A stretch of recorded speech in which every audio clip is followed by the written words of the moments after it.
और वापस लौटते हैं अन्ना के अग्निपथ पर। बुंदेला साहब, ब्रेक के पहले हमने बताया था कि 69% लोग, लगभग 70% लोग महसूस करते हैं कि अन्ना टीम को रामदेव के साथ रिश्ता नहीं रखना चाहिए, उनके साथ मंच साझा नहीं करना चाहिए। क्या कहेंगे आप जबकि अब मंच साझा करने जा रहे हैं, अन्ना हज़ारे रामदेव के मंच पर जाएंगे। अन्ना हज़ारे ने आपके राजनीतिक दल बनाने पर कोई प्रतिक्रिया नहीं दी है, लेकिन इस जनमत की जो राय है उसको कैसे देखते हैं आप?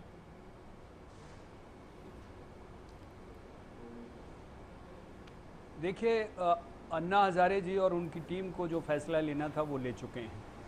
अब फैसला बाबा रामदेव जी को लेना है कि वो इस आंदोलन को किस रूप में ले जाना चाहते हैं। काले धन को वापस लाने के लिए आंदोलन के रूप में ही स्वरूप में रखना चाहते हैं, अनशन और भूख हड़ताल करके वो इसको कंटिन्यू रखना चाहते हैं, वो उनकी मर्जी है। चुनाव में 2014 के में उनको अपनी भूमिका क्लियर करनी पड़ेगी, जैसा कि अखिलेश जी कह रहे हैं, जो भविष्यवाणी की है अखिलेश जी ने। और ये अच्छा भी हो सकता है, सही भी हो सकता है, लेकिन मैं चाहता हूँ अखिलेश जी ये भविष्यवाणी कांग्रेस के लिए भी किया करें। कांग्रेस बेचारी इतना खमियाजा उठाती है हर स्टेट में। अगर अखिलेश जी की भविष्यवाणी पे भरोसा कर लें तो कहाँ नुकसान होगा। जो सीटें जीतनी है उन्हीं पर चुनाव लड़ें। मैं वापस अपने पॉइंट पर आता हूँ, तो बाबा रामदेव जी को 9 अगस्त को तय करना होगा कि वो अन्ना हज़ारे जी के साथ आएंगे, इनकी टीम के साथ आएंगे या नहीं। आपने तय कर लिया है कि अगर वो पार्टी बनाते हैं, ये तय कर दिया कि वो इस चुनाव में जाएंगे। अगर वो पार्टी बनाते हैं तो उसके साथ कोई तालमेल होगा? बनाएंगे तो उनको फिर उनको पहले पार्टी बनाने तो दीजिए Mukesh ji. It's too early to say anything. अभी हम प्रिजम्पशन कर लें कि वो क्या करेंगे और उसके बाद हमारा क्या फैसला होगा। ये तो दोनों के हक में नहीं है ना। बुंदेला जी देखिए, जो भी बातें यहाँ पर हो रही हैं, सबसे पहली शर्त अगर व्यवस्था परिवर्तन की राजनीति, सबसे पहली बात है कि बाबाओं से व्यवस्था परिवर्तन नहीं हुआ करते, ना ही राजनीति हुआ करती है। बाबा लोगों का अपना काम है, वो काम अगर वो अच्छी तरह करें। रंजना जी, मैं सुन लीजिए, आप तो बोलता हूँ इस बात का, इस देश में अगर ये देश चल रहा है केवल आस्था के नाम पर चल रहा है। नहीं जी, परिवर्तन बाबाओं ने महिलाएं भी करेंगी, सारे लोग करेंगे भाई, सबको करना चाहिए। इस देश को बचाया है। अरे हमारी बहनें भी करेंगी, आपको भी करना चाहिए भाई। कैसी बात कर रहे हैं? अफगानिस्तान से ज्यादा भी खराब होता है। मौलवी नहीं होते तो ये देश अफगानिस्तान और तजाकिस्तान से भी खराब होता है। नहीं, आप मेरी बात सुनिए पहले, तभी तो। जी रंजना जी सुन लीजिए। नहीं, ये आप बाबाओं को क्रिटिसाइज मत करिए, हर बाबा एक जैसा नहीं है। रंजना जी, मैं सुन रहा हूँ आपकी बात, लेकिन आपने खट से बाबाओं का नाम ले दिया कि बाबाओं का विरोध करिए। मेरी बात नहीं, बात तो सुनिए ना। आप पे धैर्य नहीं है, होता है। इस देश को चाणक्य ने बदला था। बुंदेला साहब, बाबा नहीं था। बुंदेला साहब, रंजना जी का तर्क सुनिए। बातें कर रही हैं बुंदेला साहब, रंजना जी का तर्क सुन लीजिए पहले। जी रंजना जी, बुंदेला साहब को मैं सुनाऊंगा। ना तो महात्मा गांधी को किसी बाबा की जरूरत पड़ी, ना जयप्रकाश नारायण को किसी बाबा की जरूरत पड़ी। तो पहले वो बात अलग रखिए। दूसरी बात, जो व्यवस्था परिवर्तन की राजनीति का दल बनेगा, 50% उसमें महिलाएं होनी चाहिए, 50% उस राजनीति का हिस्सा महिला होनी चाहिए, 50% उस राजनीति के परिवर्तन के कार्यक्रम में महिला होनी चाहिए। स्वागत है, इसको कौन विरोध कर रहा है? आपका स्वागत है, आप आइए ना। और राजनीति नहीं, बिल्कुल गलत नहीं। मिस्टर बुंदेला, आपको ये बात समझ में नहीं आ रही है कि बाबा धर्म का काम करें। मुकेश जी, हमने अपना फैसला लिया है, हम कहाँ आप पर अपना फैसला थोप रहे हैं? नहीं, किसी परिवर्तन की राजनीति। अरे लेकिन ये तो आप कह रही हैं, हमने कहा ये फैसला लिया कि महिलाएं नहीं होंगी, हम ही तय करेंगे जो कुछ तय करेंगे। हमने कहा आप पॉलिटिकल पार्टी बन रहे हैं। अखिलेश जी, हम आपके पास आते हैं। काजमी साहब की बात सुन लीजिए। जी काजमी साहब, देखिए, मैं अपनी नहीं दिखाई पड़ी, आप क्या बात कर रहे हैं? हाँ, अपनी बहन को ये बताना चाहता हूँ, आपने 50% की बात कह के हमें गौरवान्वित किया। और बुंदेला साहब को कहना चाहता हूँ, राजनीतिक पार्टी बिल्कुल होनी चाहिए, बहुत सारी राजनीतिक पार्टियां हैं, मगर यहाँ क्या हो रहा है भाई, हम आपकी रूह में वो आंदोलन बसा हुआ है, हमारी रूह में पूरा भारत बसा हुआ है। हम इस भारतीय जो भारत की हमारी संस्कृति है, जो व्यवस्था परिवर्तन के लिए हम चले थे, होना तो ये चाहिए था कि हम सबको मिला के चलते, हम सबको मिला के चलते। कोई राजनीतिज्ञ हो, किसी भी, बीजेपी हो, कांग्रेस हो, और कितनी पार्टियां हो, हमें चाहिए ये था कि ऐसी व्यवस्था बनाते कि अच्छे कानून आ जाते, मुल्क के अंदर बेरोजगारी खत्म हो जाती। ऐसे मौके के ऊपर जब देश जो है आर्थिक संकट से गुजर रहा है, इन्होंने ऐसे हालात पैदा कर दिए। समून साहब, नहीं समून साहब, एक मिनट, अखिलेश जी, मैं कि अराजकता के बारे में मैं इसलिए कह रहा हूं कि इन्होंने जब जब जब भी फैसले लिए। अरे मैं पूछना चाहता हूँ जी, अखिलेश जी। कि क्या ये कोई उद्योग थोड़ी है कि अनशन को अखिलेश जी, बार जी। अनशन कोई फैशन हो गया? मुकेश जी, और फिर दूसरी बात सुन लीजिए। हाँ, मैं एक जी जी ये भाई चुप हो जाए।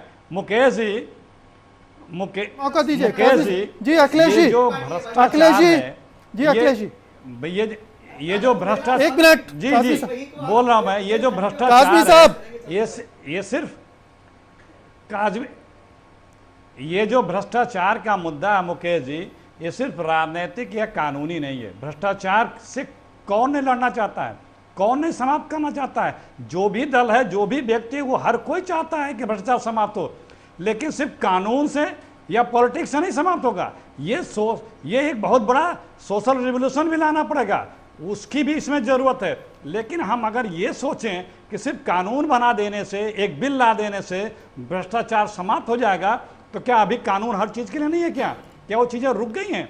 तो ये एक व्यापक चीज है। जब आप इलेक्टोरल प्रोसेस में भ्रष्टाचार पे जाते हैं, तो भ्रष्टाचार के मुद्दे कितने प्रभावी चुनाव में होते हैं, ये हमें आपको बताने की आवश्यकता नहीं है, क्योंकि जब तक सोशल चेंजेज या सोशल एक्टिविटीज इसमें इस भ्रष्टाचार को ला करके समाज को हम निर्माण नहीं करेंगे, तब तक भ्रष्टाचार को सिर्फ कानून और राजनीतिक दायरे से पूरी तरह से मिटाया नहीं जा सकता। जी जी, ये तो खैर कांग्रेस के एजेंडे में भी होना चाहिए। लेकिन बुंदेला साहब, आपसे मेरा सवाल है कि जब रामदेव मोदी के साथ खड़े होकर उनको सही ठहराते हैं, उन्हें कहते हैं कि गुजरात में कोई भ्रष्टाचार नहीं, सर्टिफिकेट देते हैं, ऐसे व्यक्ति के साथ अगर आप खड़े होंगे तो विश्वसनीयता तो कम होगी ना? ये जनमत सर्वेक्षण भी यही कह रहा है।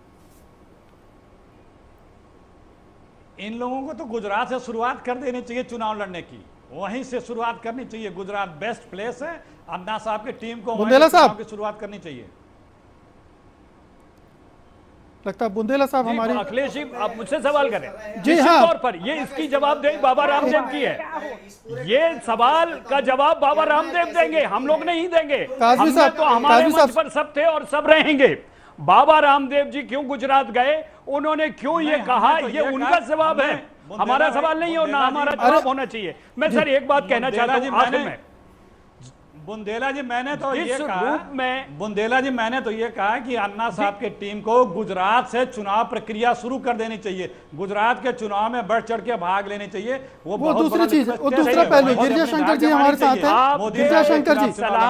गिरिजा शंकर जी, रामदेव की राजनीति अलग चल रही है, अलग ढंग की राजनीति चल रही है, अलग तरह के लोग उनसे जुड़े हुए हैं, अलग तरह के संगठन उनसे जुड़े हुए हैं, और दूसरी तरफ अन्ना और उनकी टीम का रवैया बटा हुआ दिखता है रामदेव के सवाल पर। आपको लगता है कि जब जनमत सर्वेक्षण ये कह रहा 70% लोग कि साझा नहीं करना चाहिए, और हम मानते हैं कि इसी तरह की राय होगी, तो क्या ये मुफीद होगा अन्ना टीम के लिए?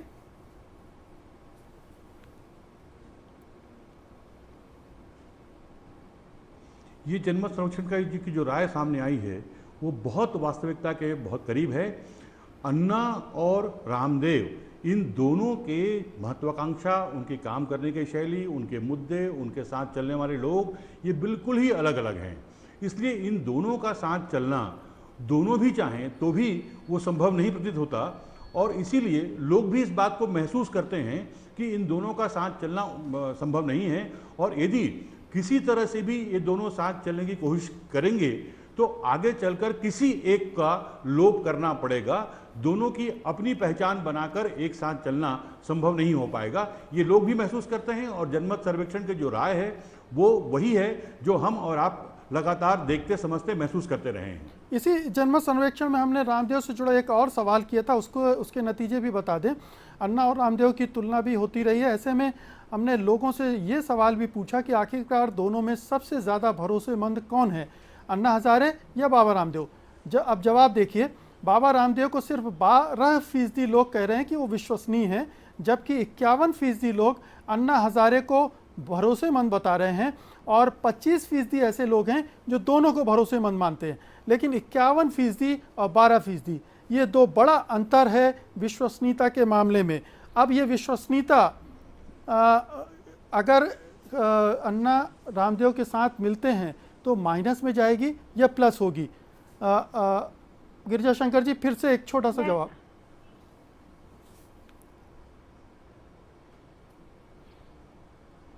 जी, रामदेव जी की जो प्रतिष्ठा है या जो पहचान है वो मूलतः एक योग गुरु की है। उनको एक सामाजिक परिवर्तन के प्रणेता के रूप में लोग स्वीकार नहीं करते, जबकि अन्ना हजारे को लेकर जो लोगों की जो उनका बैकग्राउंड रहा है और जो लोगों की मान्यता है वो ये है कि वो सामाजिक परिवर्तन के प्रणेता रहे हैं। इसलिए लोगों का विश्वास अन्ना हजारे के पर अधिक है, रामदेव जी पर कम है। जी रंजना जी। जी हाँ, देखिए रामदेव जी का जो अपना योग का है, धर्म है, व्यवसाय है, ये सब कुछ एक मिली जुली रामदेव की तस्वीर है, जिसमें वो धर्म का भी करते हैं, योग का भी करते हैं और व्यवसाय भी चलाते हैं।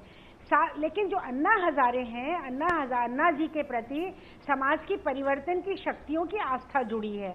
अब ये एक कॉन्ट्रडिक्शन है, अन्ना हजारे और रामदेव इनकी जो दो कॉन्ट्रडिक्टरी सोशल फैक्टर्स हैं, ये एक साथ जब आते हैं तो कहीं इनका मिलाव नहीं है, कहीं कोई जुड़ाव नहीं है।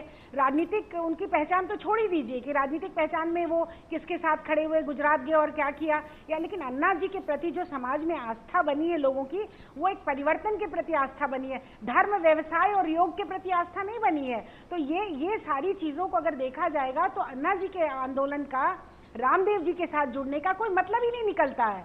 वो तो कहीं सिर्फ अगर भीड़ लाने के लिए जुड़ रहे हैं कि वो 9 लाख लोग ला सकते हैं या वो 10 लाख लोग ला सकते हैं, तो भीड़ तो 9 लाख तो एक एमपी को वोट देते हैं, एक पार्लियामेंट मेंबर की कॉन्स्टिट्यूएंसी में 9 लाख लोग होते हैं, तो उससे क्या मतलब निकलता है? उससे कोई, बल्कि परिवर्तन की लड़ाई जन जन में जाकर के लड़ने का काम इस समय परिवर्तन की शक्तियों को करना चाहिए, और वो जन आंदोलन के जरिए ही हो सकता है, वो राजनीतिक दल बनाकर नहीं हो सकता है। राजनीतिक दल बनाकर लोकतांत्रिक राजनीति हो सकती है। जी, वो अखिलेश अगर करने को तैयार है तो बिल्कुल ठीक है। जी अखिलेश जी।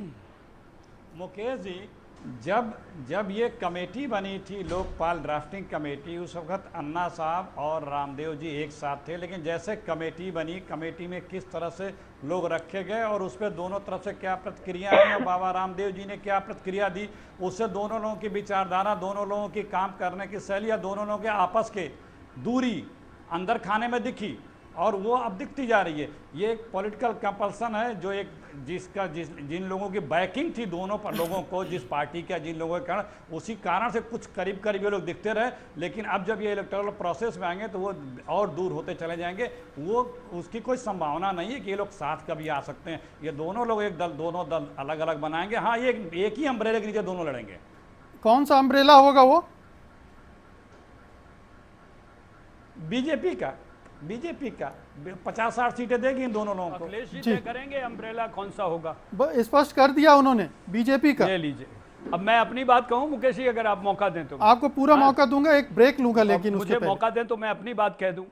आपकी बात रखेंगे हम एक ब्रेक के बाद।